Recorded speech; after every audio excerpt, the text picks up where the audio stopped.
Di suatu negeri yang kaya akan ilmunya, terdapat seorang pemuda yang sangat cinta dan berbakti kepada ibunya. Dengan tulus ia merawat ibunya yang lumpuh, serta memenuhi apa yang dipinta oleh ibunya, kecuali hanya satu permintaan ibunya yang sulit ia kabulkan. Suatu hari, sang ibunda berkata kepada sang anak, "Wahai anakku, mungkin ibu tidak akan lama terus bersamamu. Ikhtiarkan agar ibu dapat mengerjakan ibadah haji." Mendengar ucapan sang ibu, pemuda itu termenung dan berpikir, bagaimana caranya agar ia bisa membawa ibunya pergi haji. Mengingat perjalanan dari Yaman ke Mekkah sangatlah jauh melewati padang pasir yang tandus dan panas, dan juga harus membawa banyak perbekalan.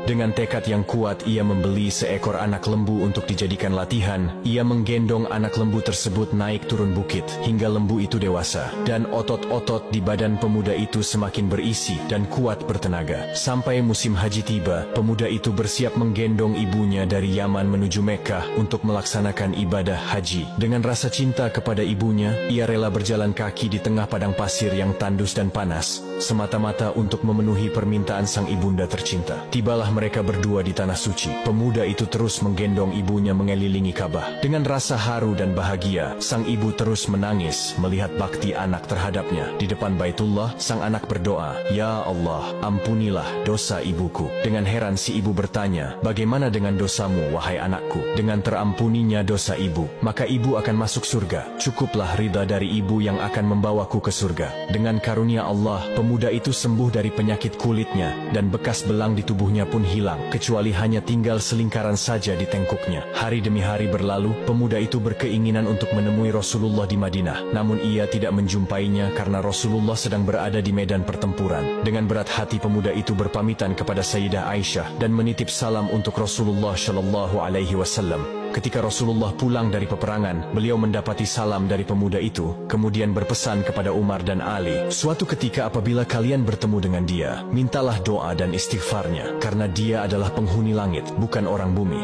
Namanya tidak terkenal di bumi, namun penghuni langit memanggilnya Uwais Al-Qarni."